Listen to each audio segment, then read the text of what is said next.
Bahasa Indonesia, sejarah ejaan bahasa Indonesia, dan periodisasi perkembangan bahasa Indonesia. Indonesia dikenal sebagai bangsa yang memiliki beragam bahasa. Semua memiliki ciri khas dan keunikan tersendiri. Tidak hanya itu, dari berbagai bahasa itu juga terdiri dari bermacam dialek dan gaya, sehingga muncul bahasa nasional, di mana bersamanya tersimpan sejarah bahasa Indonesia yang memiliki nilai-nilai perjuangan. Sejarah bahasa Indonesia pertama ditemukan di sekitar pesisir Pulau Sumatera bagian tenggara, di mana yang ditemukan adalah aksara pertama bahasa Melayu atau Jawi. Hal ini tidak lepas dari campur tangan Kerajaan Sriwijaya yang saat itu menjadi penguasa jalur perdagangan di area Nusantara. Bahasa Melayu menyebar ke pelosok Nusantara bersamaan dengan penyebaran agama Islam, serta makin kokoh keberadaannya karena bahasa Melayu mudah diterima oleh masyarakat Nusantara. Bahasa Melayu juga digunakan sebagai penghubung antar suku, pulau, pedagang, dan antar kerajaan. Bahasa Melayu mulai dipakai di kawasan Asia Tenggara sejak abad ke-7. Salah satu buktinya yaitu dengan ditemukannya prasasti di Kedukan Bukit Karangka tahun 683 Masehi yang berada di Palembang, yang bertuliskan huruf Pranagari berbahasa Melayu kuno. Perkembangan bahasa Melayu di wilayah Nusantara mempengaruhi dan mendorong tumbuhnya rasa persaudaraan dan rasa persatuan bangsa Indonesia. Oleh karena itu, para pemuda Indonesia yang tergabung dalam perkumpulan pergerakan secara sadar mengangkat bahasa Melayu menjadi bahasa Indonesia sebagai bahasa persatuan untuk seluruh bangsa Indonesia. Dan baru setelah kemerdekaan Indonesia, tepatnya pada tanggal 18 Agustus, bahasa Indonesia diakui secara yuridis. Secara sosiologis, kita bisa mengatakan bahwa bahasa Indonesia resmi diakui pada Sumpah Pemuda tanggal 28 Oktober 1928. Nama Melayu muncul dari nama sebuah kerajaan yang didirikan di Jambi, tepatnya di Batanghari bernama Kerajaan Malayu. Di kerajaan ini diketahui bahwa bahasa Melayu masyarakat Jambi secara keseluruhan menggunakan dialek O, di mana akhir kalimat yang diakhiri dengan alfabet A akan diubah menjadi O. Contohnya pada kalimat kemana menjadi kemano.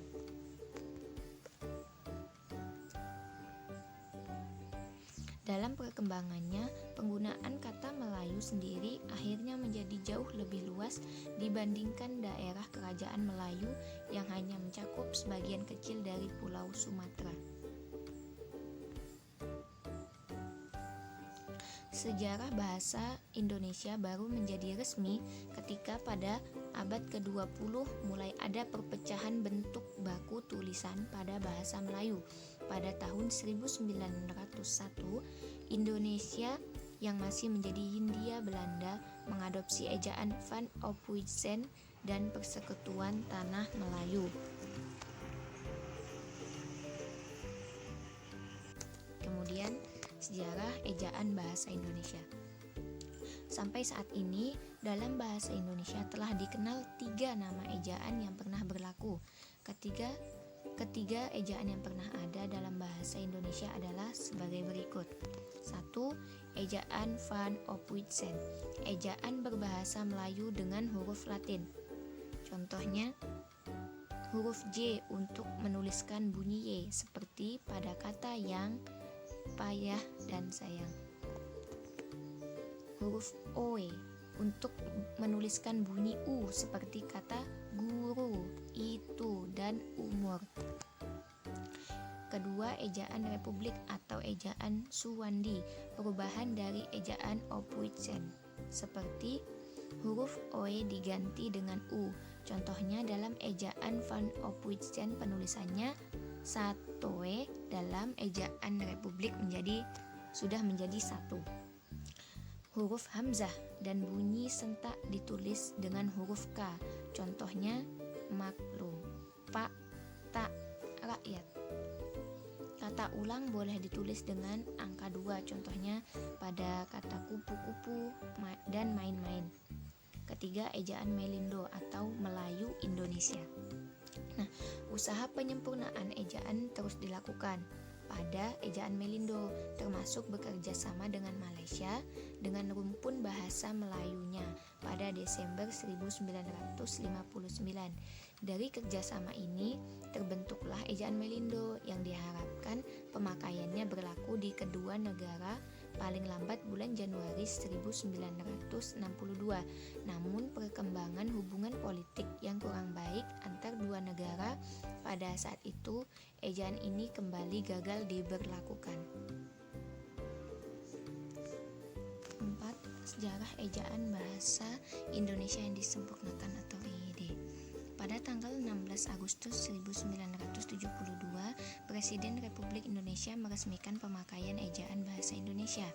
Peresmian ejaan baru itu berdasarkan keputusan Presiden nomor 57 tahun 1972. Departemen Pendidikan dan Kebudayaan menyebarkan buku kecil yang berjudul Pedoman Ejaan Bahasa Indonesia yang Disempurnakan sebagai patokan pemakaian ejaan itu. Nah, beberapa kebijakan baru yang ditetapkan di dalam EYD antara lain huruf F, V, dan Z yang merupakan unsur serapan dari bahasa asing yang diresmikan pemakaiannya. Contoh pada huruf Q dan X yang lazim digunakan dalam bidang ilmu pengetahuan tetap digunakan, misalnya pada kata furqan dan xenon. Awalan di dan kata depan di dibedakan penulisannya. Kata depan di pada contoh di rumah, di sawah, penulisannya dipisah dengan spasi. Sementara di pada dibeli atau dimakan ditulis serangkai dengan kata yang mengikutinya. Kata ulang ditulis penuh dengan mengulang unsur-unsurnya. Angka 2 tidak digunakan sebagai penanda perulangan. Materi selanjutnya akan disampaikan oleh Saudara Aldi Khairin. Ya, selanjutnya saya akan menjelaskan tentang periodisasi. Periodisasi merupakan pembabakan sejarah perkembangan kesusastraan menurut kriteria yang ditentukan oleh sudut pandang peneliti. Nah, apa saja kriteria tersebut? Yaitu